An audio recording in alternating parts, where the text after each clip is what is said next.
கர்த்தருக்குள் பிரியமானவர்களே, மே 13 Elon G white அம்மையார் அவர்களுடைய மாரநாதா புத்தகம், பக்கம் 265.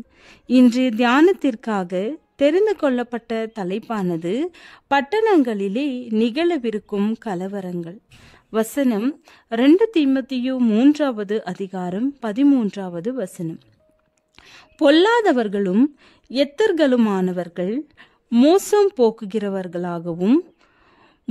போகிறவர்களாகவும் இருந்து மேன்மேலும் கேடுள்ளவர்களாவார்கள்.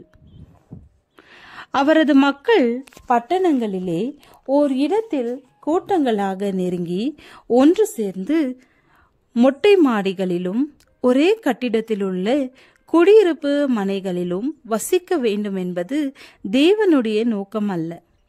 உலகம் உண்டாக்கப்பட்ட ஆரம்ப நாட்களிலே நமது முதல் பெற்றோர்களை அழகான காட்சிகள் மற்றும் இயற்கையின் கவர்ச்சியான தொனிகளுக்கு மத்தியில் தேவன் வைத்திருந்தார். இன்னும் அந்த காட்சிகளையும் தொனிகளையும் மக்கள் கேட்டு பார்த்து மகிழ வேண்டும் என்று அவர் விரும்புகிறார். பட்டணங்கள் குழப்பத்தினாலும் வன்முறையினாலும் குற்றங்களினாலும் நிரம்பி வழியும் என்பதையும், இந்த காரியங்கள் இந்த பூமியின் வரலாற்றின் முடிவு வரை அதிகமாய் பெருகும் என்பதையும் குறித்து எனக்கு வெளிச்சம் கொடுக்கப்பட்டுள்ளது.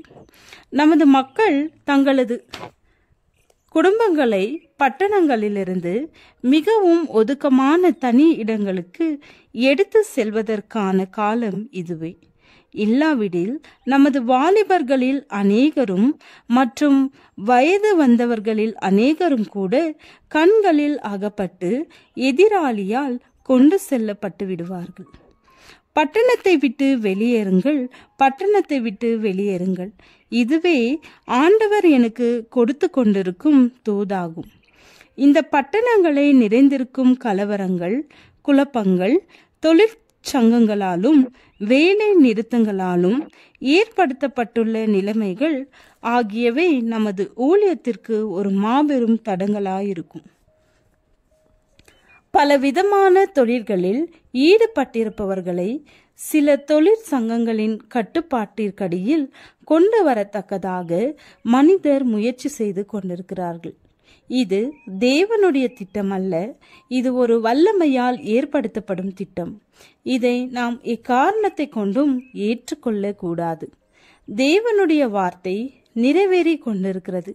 எரிக்கப்படுவதற்கு ஆயத்தமாக துன்மார்க்கர் தங்களை கட்டுகளாக கட்டி கொண்டிருக்கிறார்கள்.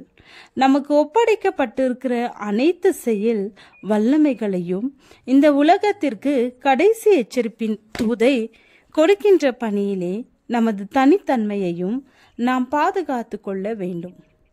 நாம் நம்மை இரகசிய சங்கங்களுடனோ அல்லது தொழிற்சங்கங்களுடனோ இணைத்து கொள்ள கூடாது. கிறிஸ்துவையே தொடர்ந்து நோக்கியவர்களாக, தேவனில் விடுதலை பெற்றவர்களாக நாம் நிற்க வேண்டும். நமது உலகின் தேவ பயமற்ற பட்டணங்கள் அழிவு என்னும் துடைப்பதால் வாரிக்கொண்டு போகப்படவிருக்கிறது.